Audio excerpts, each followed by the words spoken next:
Magandang hapon po sa atin lahat, mga kababayan natin sa Luzon, Visayas, Mindanao, mga OFWs natin na bagong dating po at naka-quarantine, welcome home, welcome back po.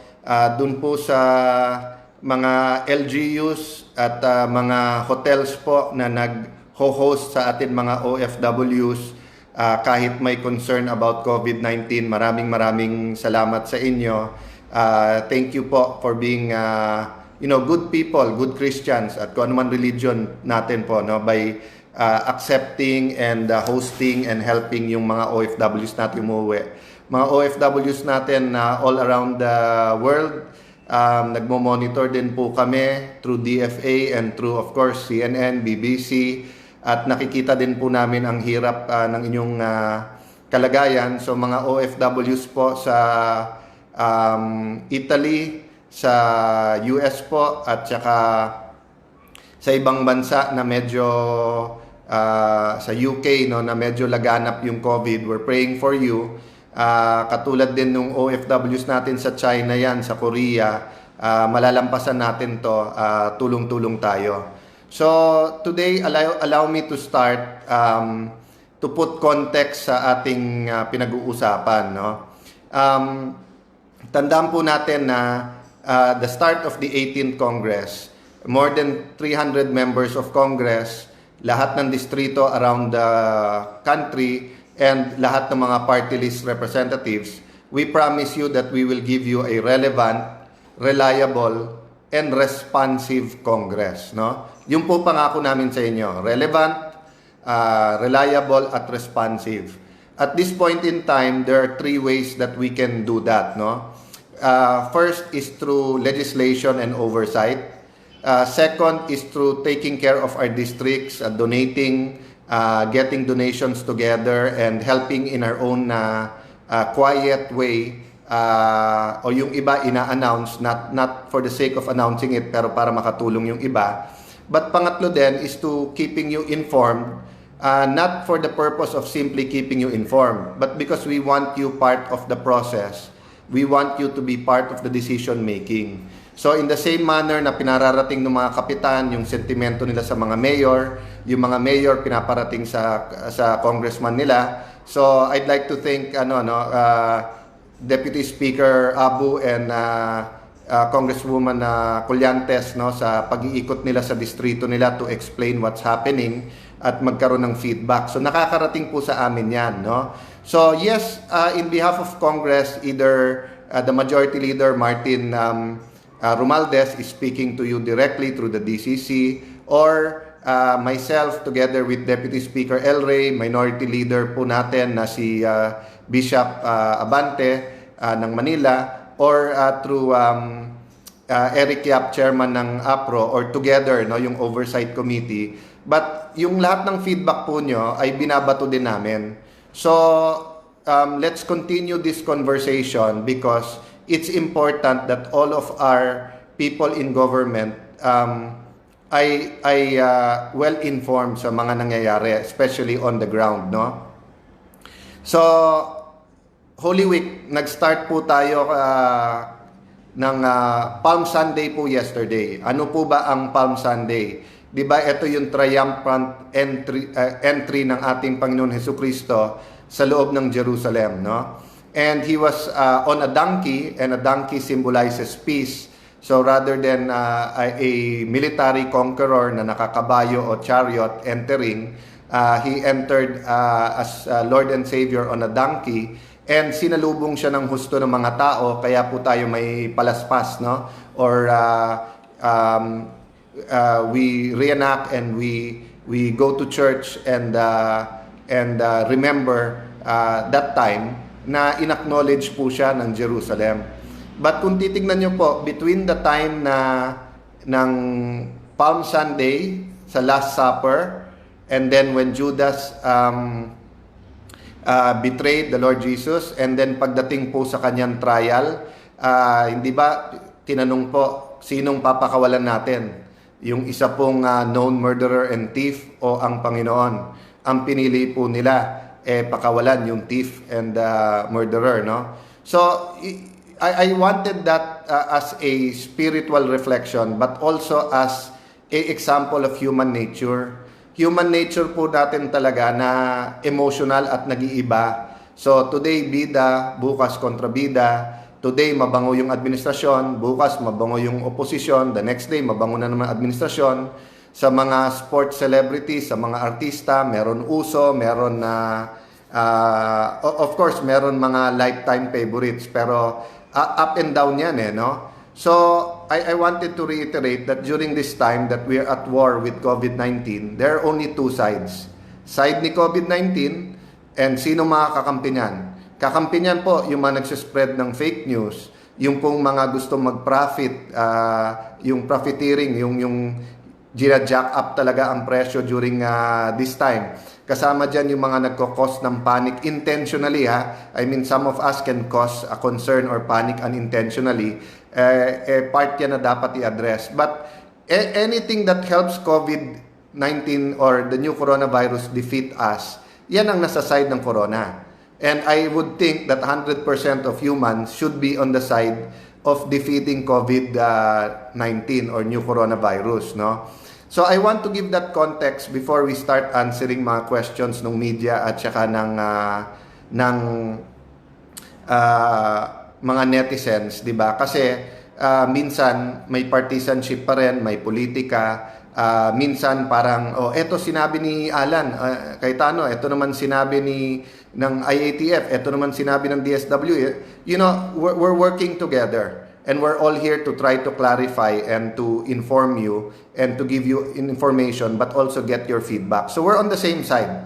So there's no doubt na IATF, DSWD, even the House opposition, kahit anong ideology, we're on the same side of this issue against COVID-19.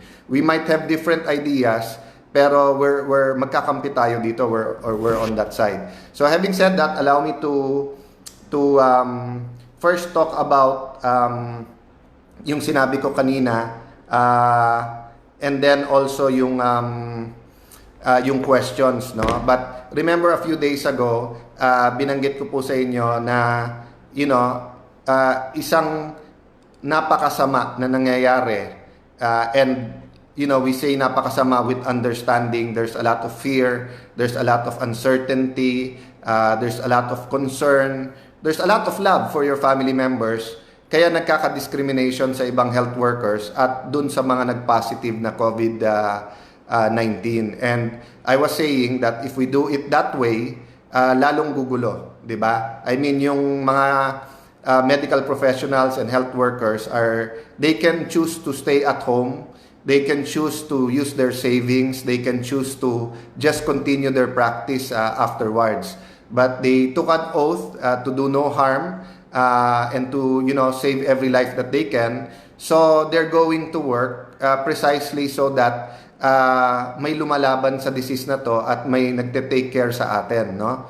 So we talked about that exhaustively and asked and said na the scientists naman, the medical professionals know what they're doing, basta't masunod lang yung protocol, wag lang pasaway, halimbawa ang isang positive, no? So if you live po in a community, lalo sa urban poor, yung proximity mo o yung lapit mo sa mga kapitbahay mo, so kung mag-positive, yung LGU magsasabi sa iyo kung lilipat ka na sa ospital, kung hindi, magtulong-tulong tayo. So I wanna give two examples kasi this morning, Lani, my wife, Congresswoman Lani was telling me, meron isang malapit sa amin, so looban kasi nila o yung community nila, may nag-positive. So ayaw daw tanggapin nung tindahan yung pera pag may pinapabili. So sabi ko nga kay Lani, let's keep explaining and then pahatiran na rin talaga ng pagkain at saka mga needs nila, no? So when meron tayong identified na nag-positive o kaya binabantayan at mas mabuting hindi makalabas, tayo na magkapwa-tao na tumulong na hindi nila kailangan lumabas. Kasi you go back again to why we're doing all of this. We're doing this to save lives, di ba? So kung yung tao naman isasyan natin, kung yung tao naman ay hindi makakain, kung yung tao ay diabetic or may hika, may high blood, tapos hindi natin bibigyan ng tamang gamot o medical attention, no, then we will not be saving lives, di ba? And nasaan ang humanity in all of that? So the second example is positive naman, no? I've been watching TV the last few days. I guess marami din po sa inyo na nasa bahay lang. At nung una, a few weeks ago, it's more of yung Italians dahil grabe din po at pagdasal din po natin Italy, lalo po mga Pilipino nandun sa nangyayari sa kanila, no? Makikita nyo po, pila talaga yung kabaong and talagang everyday, grabe po. At nag-viral nga po yung picture ng isang exhausted na nurse na talagang nakatulog na dun sa desk sa dami ng inasikaso at sa laki ng problema sa kanila, no? So, ang ginawa po nung ibang mga Italiano sa gabi, aside from kumanta, nagpalakpakan session. So, they're showing their appreciation, nagpalakpakan. So, in the same manner na nakita ko po yung mga gumagaling sa COVID, pagpalabas po ng ospital, may iyak-iyak po sa pinagdaanan.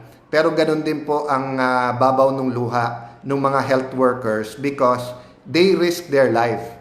Diba? They risk their lives in getting that person well. So actually, pinapalakpakan po nila yung gumaling because it's a victory against COVID. But actually po, pumapalakpak din po yung pasyenteng gumaling dahil kung iniwanan siya ng health workers po na ito, hindi siya gumaling. So let's stick together during these times, no? So I just wanted to start out with that message because nga, I sincerely believe pagsubok ito. The Lord God is watching us in His greatness, in His mercy of how we act in every situation.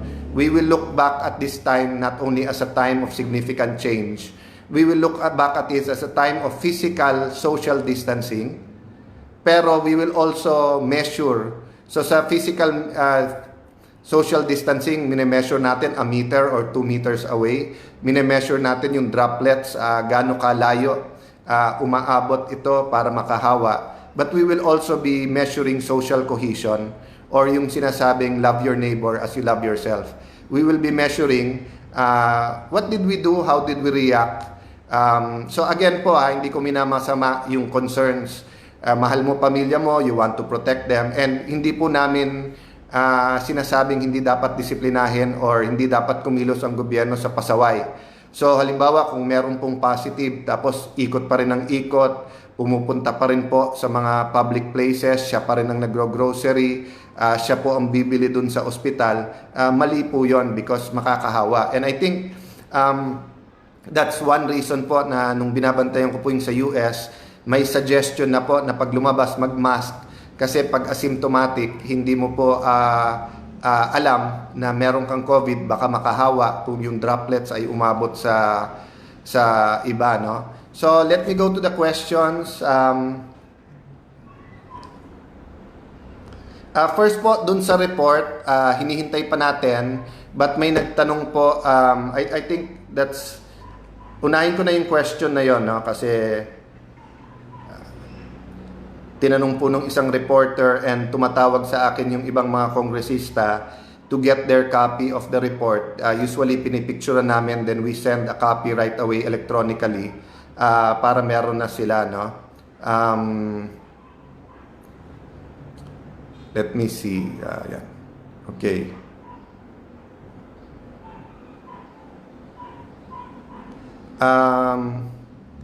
Progress report on Bayanihan to Heal as One. Report to Oversight Committee from Jenshen Espedido, Business World. Update on Malacanang's weekly report to Joint Congressional Oversight Committee, RE, Bayanihan to Heal as One. Jenshen, we're not being very technical and 24/7 naman po tayo. So kami na po mismo nagsabi sa palasyo, basta dumating naman ng 11:59 yung report, i-receive namin yan and then hihimayin namin and then we will give our comments and share with the public, no?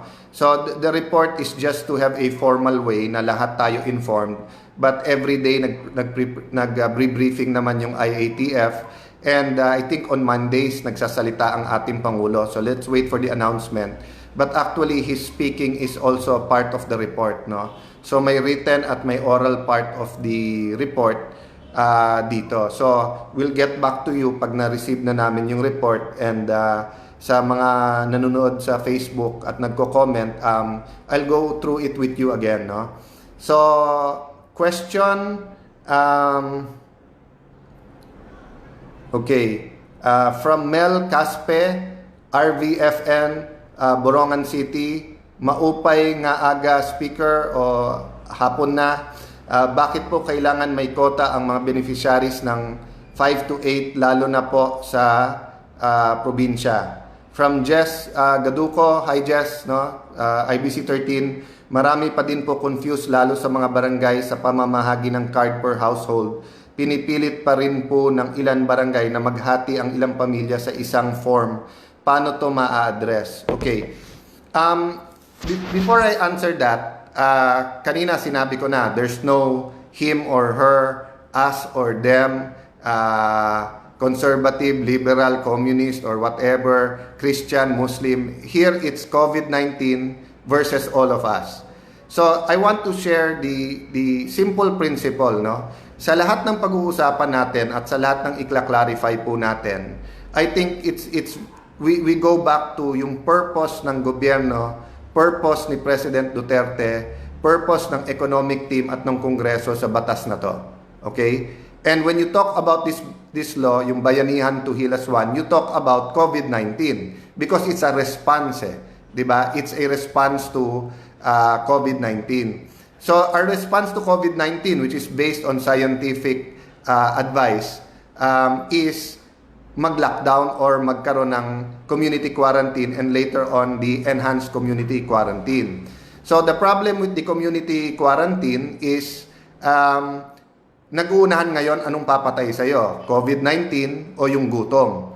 So the Bayanihan to Hilas 1 was passed because ang intensyon ng Pangulo, wala pong magugutom at wala pong nangangailangan ng gamot na hindi niya makukuha during this time, na hindi ka naman makatrabaho, hindi ka makapunta sa kamag-anak mo, hindi ka makapunta sa 5-6 o sa sanlaan o sa bangko para mangutang. So, every time there's confusion, bumalik po tayo doon. Ano ba intention ng ating Pangulo? So, in this case po, yung quota, ang intention po ng Pangulo, walang magutom eh. So, that has to be our frame of mind. Having said that, it's supply and demand. Meaning, kung ang hinanda ng gobyerno ay 100 billion, for 18 million families, but actually 18.5 million families ang nangangailangan, hahanap tayo dun sa 500,000 families, no? So yung quota, actually mga mayor ang nagbigay ng name na to sa Metro Manila na quota because based on certain official statistics, no? I think it was the 2015 census, pero ang ginawa ng Department of Finance, nag-add ng 3 million on the census, no? Kasi tumaas ang population natin. Based on that, per region, meron po yan scientific estimates, no? It's not guesstimates, hindi po to hula, pero hindi rin po to eksakto, no? So it's let me call it scientific estimates of ilan po ang pamilyang bibigyan.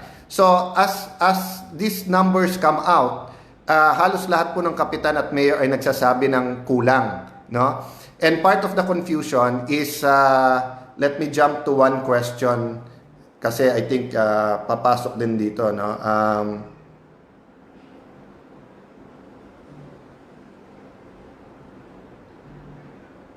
Sige, ulitin ko na lang yung questions, pero may nagtatanong kasi na parang sinabi daw ng gobyerno or sinabi ko lahat bibigyan. Let me clarify po that. From the start, we've been very, very clear that there are 24.6 million Filipino families. Okay? And then let me inject another thing we have to clarify, household. For the purpose of yung emergency subsidy program, yung 5 to 8,000 pesos, the government has been using household and families interchangeably. No? But let me go back to that. But anyway, so there's 24.6 million families or sometimes ginagamit ng gobyerno households, no? Ganon din sa 4Ps, there are 4.4 million families po ang mas technical na tama, pero ginagamit din yung household, no? Okay. So based on that, yung 18 million are informal, part of our informal economy. Yung 6.6 million families are part of the formal economy. Iba po ang programa dyan. Doon po sa 6.6 million families po yun, ha? So that's more than 30 million Filipinos. Yan po, may mga programang existing dyan, like sa DOLE. For example po, yung natigil at hindi nagsusweldo ngayon, pero nagbabayad kayo sa SSS. Yung isa po, yung binabanggit ni Sexani Dominguez sa akin kahapon, that they're working on a big program, no, for micro, small, and medium enterprises. Hindi ko siya pangungunahan. I told you this 2 weeks ago na that yung part of the stimulus is both big business and micro, small, and medium enterprise. At tingin ko tama na unahin nila yung micro, small, and medium enterprise because more than 90% of employment nandyan. So tutulungan nila yan para yung mga employees nun, no? So dun sa iba nagtatanong na may trabaho at hindi kayo nakakasweldo ngayon, maaring dun kayo sa 6.6 million kasama. So ang sinabi po namin, kung qualified kayo sa 18 million, lahat kayo dapat meron. Now, there was some confusion po on the forms because nga po of the interpretation and the guidelines.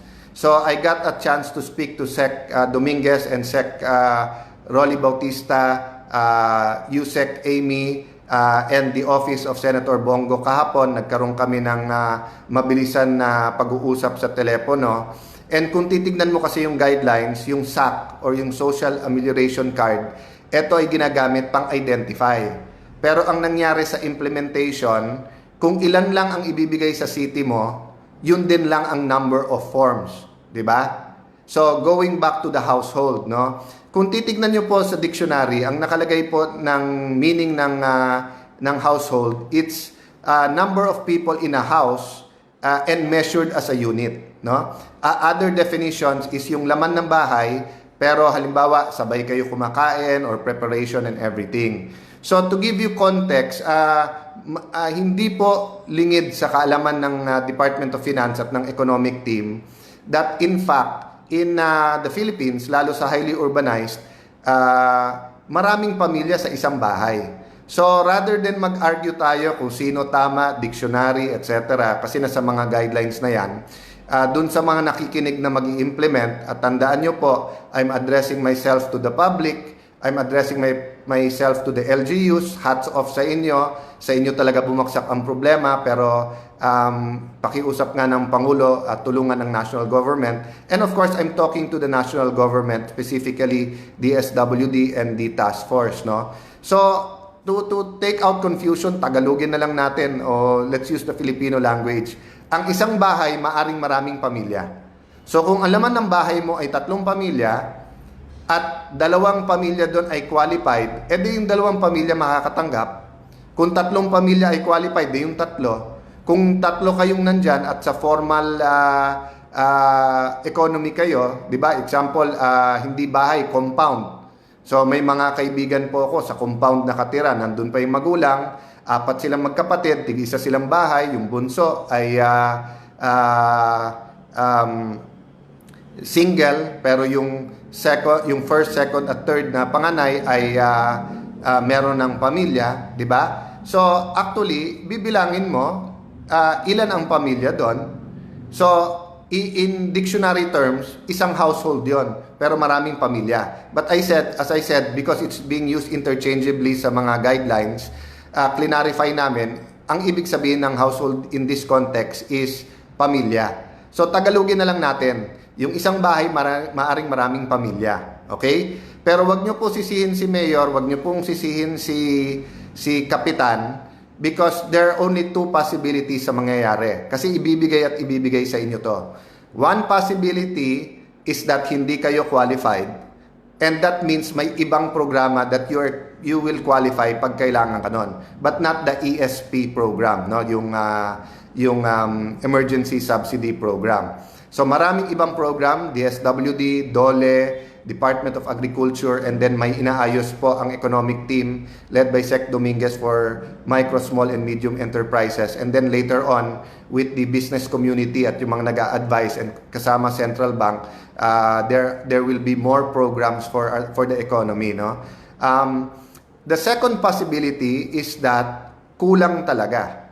Meaning, sa census, 50,000 households, and then 30,000 ang bibigyan, but in reality, 70,000 na kayo at dapat bigyan ay 35. So, dito po tayo nakikiusap na hindi sapat sa crisis na to yung whole of government approach. Whole of government po, ibig sabihin, hindi magtuturoan yung gobyerno kay local government, national government, barangay, interagency, kongreso, executive, kailangan magtulong-tulong. This is really an all-of-people approach. Tayo-tayo na ang magtulungan lahat, no? So, yung yung isang question po ng isang reporter na tinatanong, yung sinasabi daw ng ibang kapitan ay maghati-hati sa isang bahay. This may be a creative way to help and get you the help muna. So, mag-uusap po ulit kami ng DSWD today. May 2 USEC po na ibinigay po na contact. May matrix na po kami ng mga guidelines, may mga suggestion, may mga may mga very successful na nagawa together. One example po niyan is with COA. And let me thank Sec Rolly and Yusek Amy and Deputy Speaker El Rey Villafuerte.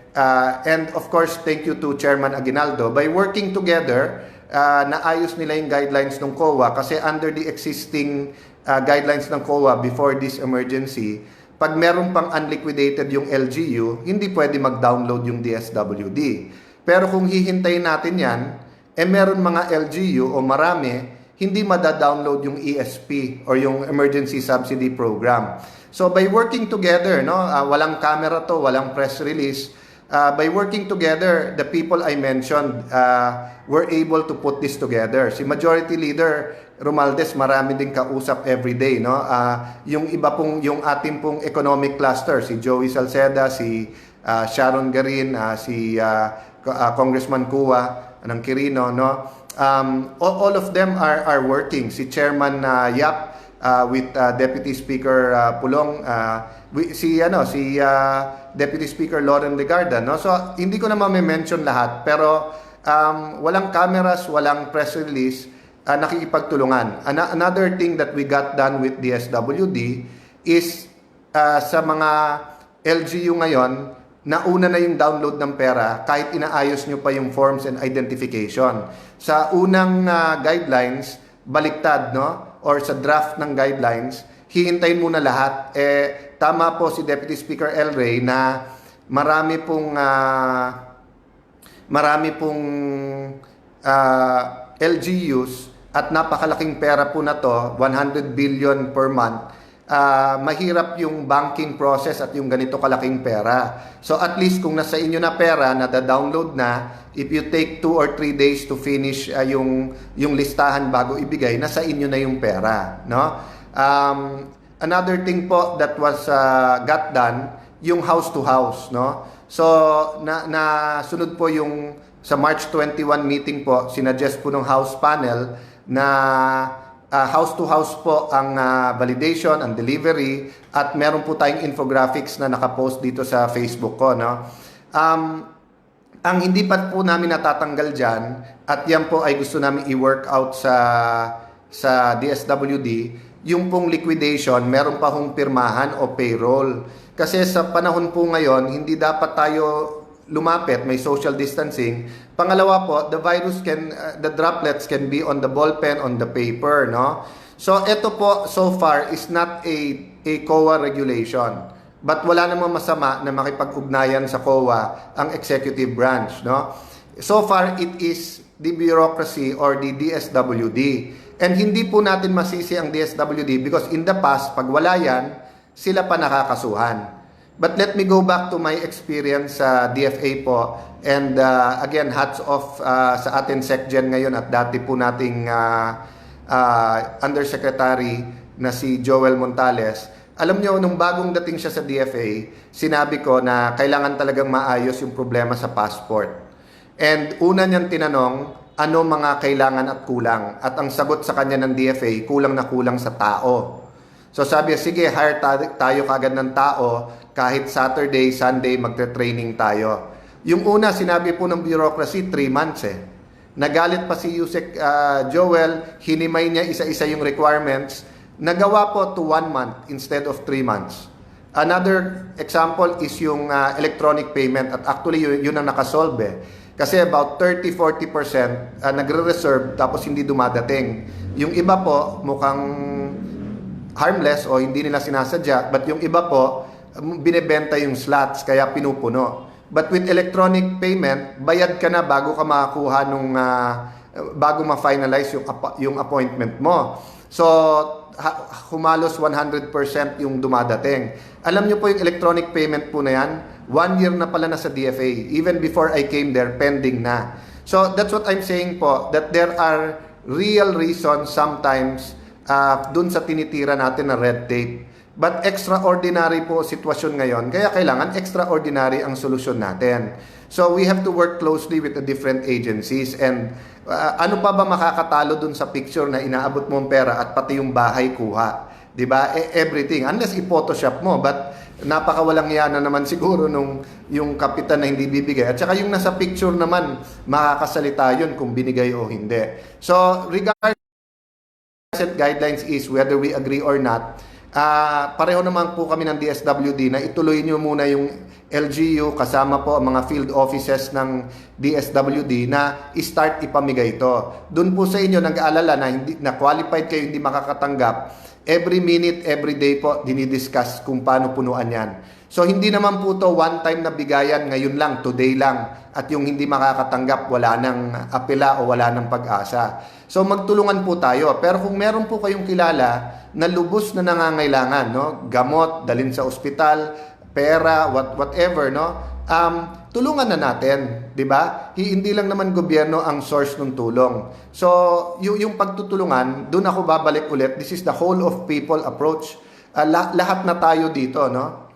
So, third question,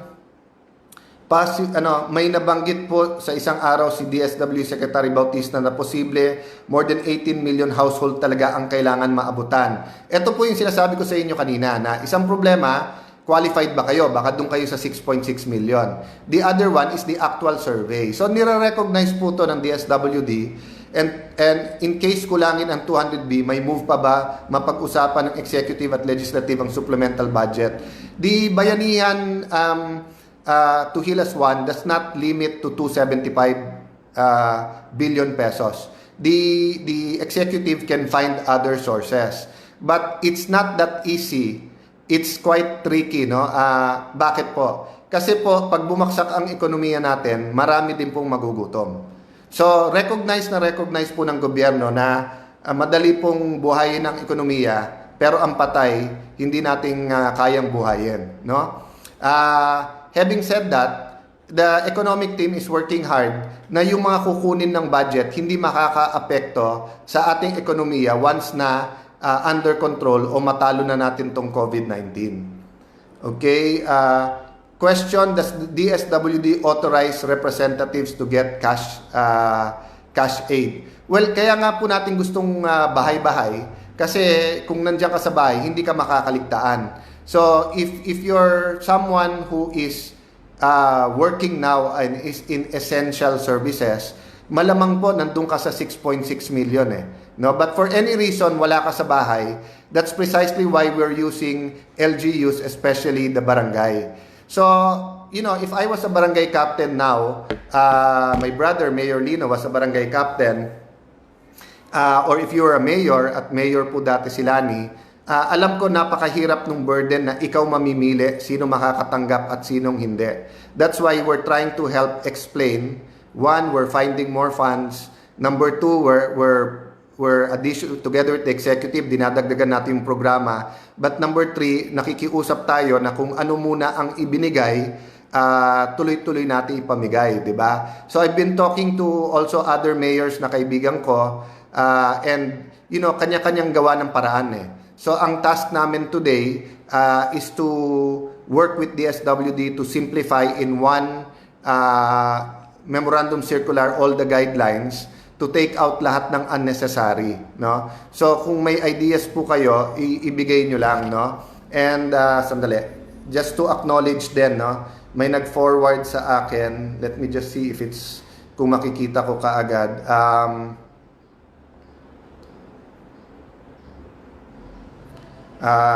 Tanong ni Mr. Ermin Garcia na Sunday Punch sa Dagupan. For needed personnel to distribute social amelioration forms, can we deploy unarmed police and army assisted by barangay personnel? Actually po, ang aming suggestion nga, yung ibahay-bahay yung forms at lahat bigyan, but with the explanation to them that i-evaluate pa yon at i-validate kung pasok sila sa ESP program, yung 5 to 8,000 or sa iba. But because nga may fixed number, ang naging interpretation at implementation ngayon is fixed yung number ng forms. Wala dapat kakulangan ng personnel na mag-deliver because dapat nagtutulong-tulong ang field office ng DSWD, PNP, AFP, barangay at saka yung LGU. But to answer your question, yes, this can be deployed. In fact, pagka pera na yung dinideploy, armed po talaga yung military at police. But I've been around, especially sa Taguig, na armado yung mga police. Very friendly pa rin po ang tao. Alam po nila na ang police po ngayon ay kakampi po nila. No? So, let me just check. May nagpadala sa akin kasi kanina na yung sa, I think this is sa mga liga ng LGUs, may petition nga sila sa gobyerno, no? So, anyway, I will look for it.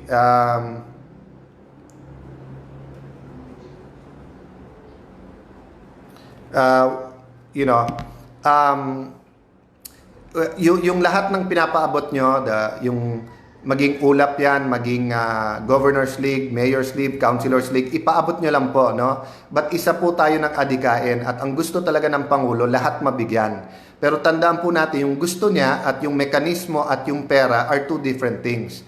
That's why ang ginawa ng Pangulo, binigay lahat ng power sa kabinete, except yung 2 powers na sinabi niya regarding businesses, and hanap ng pera at hanap tayo ng mekanismo. If you are thinking na aside from tinitingnan nyo yung delay or you want to criticize, although that's welcome, panoorin nyo rin po yung international news, no? All over the world po nahihirapan, even in very developed countries, kasi yung magnitude, yung laki po ng problema, no? So kung yun nga po sa Yolanda, which was one of the biggest tragedies sa ating bansa or for the decade or sa century, hirap na hirap tayo mag-respond when it was mostly in the Visayas area na tinamaan at hindi pa nga buong Visayas. But ngayon po, yung enhanced quarantine or at least community quarantine is almost all around the country and in many countries around the world, no? So kung titignan nyo po, for example, sa PPEs, kung mapapakinggan nyo lang po ang mga pag-uusap namin sa DOH at saka sa IATF, makikita nyo kung gaano namin pinaglalaban na dapat kung kaya nga mag-oversupply. That's why tuwan-tuwa po kami nung sinabi ni Secretary Galvez, ang head implementer ng IATF, na they will stockpile for a month. Because even sa New York, sabi nila wala nang 90-day, wala nang 60-day stock, days na lang ang stock nila. And nag-aaway-away na, no? May issue between Germany at US tungkol sa pagsusupply ng 3M ng mga mask, no? So let's do all that we can, and let me close again with gratitude. Pasalamat ulit sa lahat po sa inyo na you're finding a way. Marami po na may tahian ay nagtatahi na ng sariling mask. Nakita po namin yung mga gown na ginagawa. Yung mga hospital administrators, alam namin po overwhelming na, pero ginagawa nyo ng paraan. And as I said kanina po, no, yung mga host, ayokong banggitin, ayoko magkaroon po ng commotion sa ibang mga lugar. But maraming cities po, despite sa hirap sa nangyayari, sinusuportahan po nila ang DILG, IATF at saka po ang DOH at DFA dun sa mga OFWs na umuuwi. So again po, no, this is really time to deep to dig deep, no, both into our hearts and to our pockets, and try to help more, no. Even po sa takeout, no, pinapanood ko po yung isang show na marami pong restaurant na talagang malaki overhead, no, yung renta, yung pasweldo. So yung mga nag-o-offer ng takeout, it's a sacrifice, but it will also help pay for their employees, no. So dun sa iba po na medyo may kaya at kaya nyo rin po umorder, or of course dun po sa lahat na kaya na ipagpatuloy nyo sweldohan yung mga empleyado nyo, marami pong ngayon na kahit malugi sila, sinesweldohan pa rin nila. That's why the sooner na ma-flatten yung curve, the sooner po na matalo natin ang COVID-19, less po, no, ang masasaktan, magkakasakit, mamamatay, but also more businesses po will survive, and it will be easier for government to help those who did not survive or those na naghihingalo. So magandang araw ulit po sa inyo. If I get the report within the next 2 hours, I might go through it with you. Kung hindi po, malamang bukas na. God bless you all. Salamat po sa pagbabantay nyo sa gobyerno, at sama-sama po tayo. God bless you.